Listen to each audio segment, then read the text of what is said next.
Hola, ¿qué tal están? Mi nombre es José Manuel López García. Éticas helenísticas. En este vídeo ofrezco algunos comentarios sobre las tres principales escuelas éticas helenísticas, que son el escepticismo, el epicureísmo y el estoicismo. Las dos principales son el estoicismo y el epicureísmo. Realmente en estas escuelas helenísticas éticas se observa que la preocupación principal es la búsqueda de la felicidad, o como decían los antiguos griegos, la ataraxia, que es la serenidad de la mente, la tranquilidad del alma, y por tanto la práctica filosófica se piensa o se concibe como una terapia para curar el alma, para curar la mente, podríamos decir, de modo semejante a la medicina, que se ocupa también de sanar el cuerpo. Por lo tanto, aparece muy claramente la función terapéutica de la filosofía, que consiste en descubrir las raíces de la infelicidad, del sufrimiento, con el deseo de evitarlo, sobre todo especialmente en el epicureísmo. En este sentido, pues el mismo Epicuro, el creador del epicureísmo, aseguraba que de la misma manera que no existe utilidad en la medicina si no logra liberar al cuerpo de la enfermedad, tampoco la hay en la filosofía si no arroja la enfermedad del alma. Respecto al epicureísmo, simplemente voy a señalar algunos puntos principales de esta corriente helenística filosófica. Como es sabido, Epicuro nació en Samos, era hijo de ateniense, y nació en el año 341 a.C. y falleció en el 271 antes de nuestra era.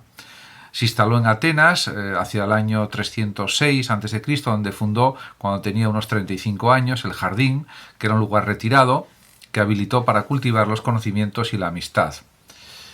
Los epicúreos, que seguían las tesis de Epicuro, se decantaron por una vida retirada, y el propio Epicuro recomendó a sus seguidores que no se inmiscuyeran en la vida política de la ciudad, por ser una actividad turbadora, a diferencia de los estoicos, otra corriente helenística, que decían que la política era algo propio del ser humano y que había que participar en la misma.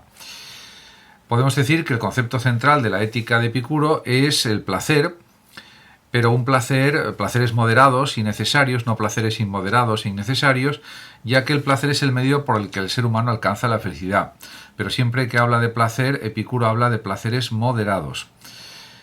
A veces se ha identificado el epicureísmo con una ética hedonista, de un cultivo de placeres, diríamos, excesivos, y eso nunca fue la intención del propio Epicuro, como se sabe.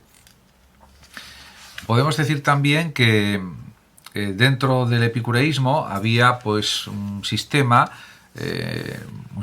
ético de alguna manera, o podemos llamarlo el tetrafármacon, que eran los 4 remedios. Tetra significa 4, fármacon, remedios o medicinas, etc.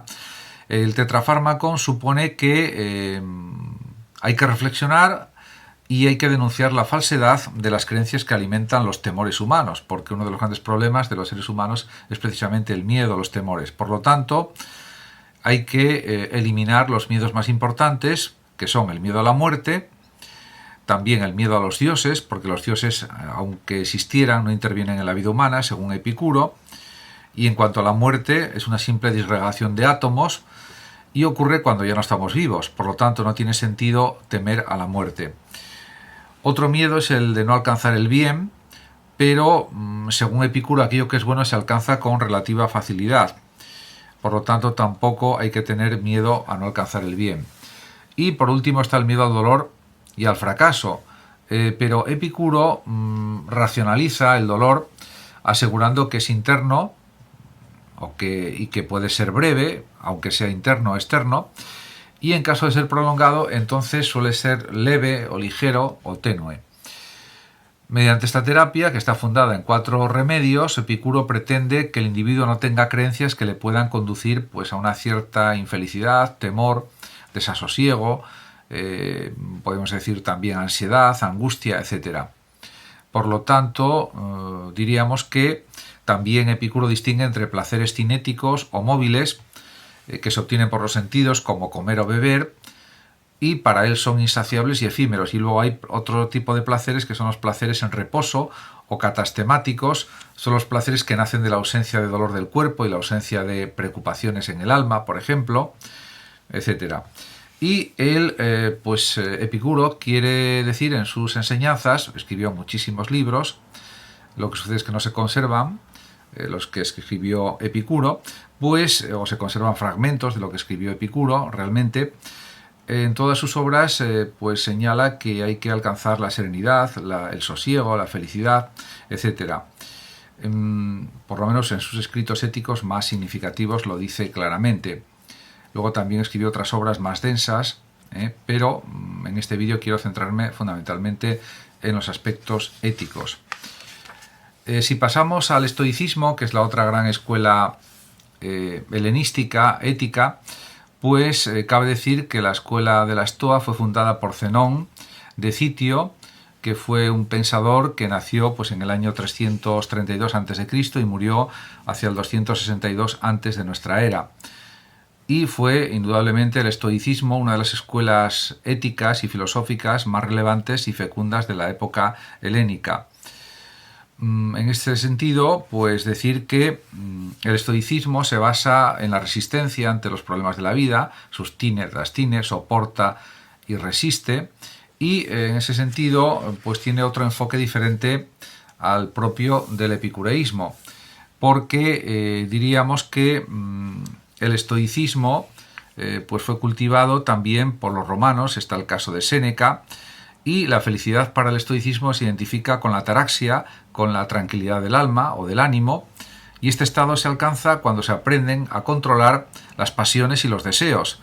Por lo tanto, hay que comportarse según los dictados de la razón y hay que asumir las limitaciones. No siempre se alcanzarán los fines que nos proponemos, porque estos fines dependen del logos del universo, de la razón universal. Pero para los estoicos hay que vivir, diríamos, según la razón, conducirse según la razón, y en ese sentido, diríamos que hay que controlar las pasiones y hay que procurar estar presente en lo que uno hace y saber que no todo depende de uno mismo. En este sentido, ha habido distintos pensadores romanos que han seguido los planteamientos del estoicismo griego, como es el caso de Séneca, que fue un excelente orador y político, y en sus tratados morales, por ejemplo, de la brevedad de la vida, de la vejez, etc., señala que los seres humanos somos iguales y no hay diferencias esenciales, por ejemplo, entre esclavos y libres. También Séneca defendió el ideal cosmopolita, la idea de que no hay fronteras, sino que el mundo entero es la patria de cada ser humano. Y luego también se puede citar a un gran emperador romano, que era Marco Aurelio, que dejó su libro Meditaciones, y que en él aparece claramente la doctrina estoica. En ese sentido, podemos decir que en sus meditaciones refleja una serie de pensamientos que son claramente estoicos. Por tanto, diríamos que estas son las dos escuelas éticas más importantes. También está el escepticismo, que fue fundada por Pirrón de Elis, que nació en el año 365 a.C. y murió en el 275 antes de nuestra era. Y los escépticos fundamentalmente lo que hacen es negar que sea posible conocer la realidad. En ese sentido, el pensamiento de Pirrón, por ejemplo, se sustenta en dos aspectos: las percepciones y los razonamientos. En cualquier caso, consideran que el conocimiento no es posible desde el punto de vista escéptico, y el sabio para los escépticos es aquel que suspende el juicio, que no juzga y que se muestra en último término indiferente a todo. Y los escépticos consideran que la ataraxia o la ataraxia es lo propio de esta actitud, de estar impasible, etc. Realmente, insisto, en la ética escéptica la felicidad es la ataraxia, la tranquilidad del alma, que nace de la suspensión del juicio o epogé. El sabio debe ser imperturbable ante lo que le rodea. Esto también tiene una similitud con lo que decían los estoicos fundamentalmente. Muchas gracias a todos por su atención. Saludos como siempre a los oyentes de Radio Sofando de México. Y por último decir que el que lo desee puede compartir este vídeo en sus redes sociales, darle like o suscribirse a mi canal de YouTube. Hasta siempre.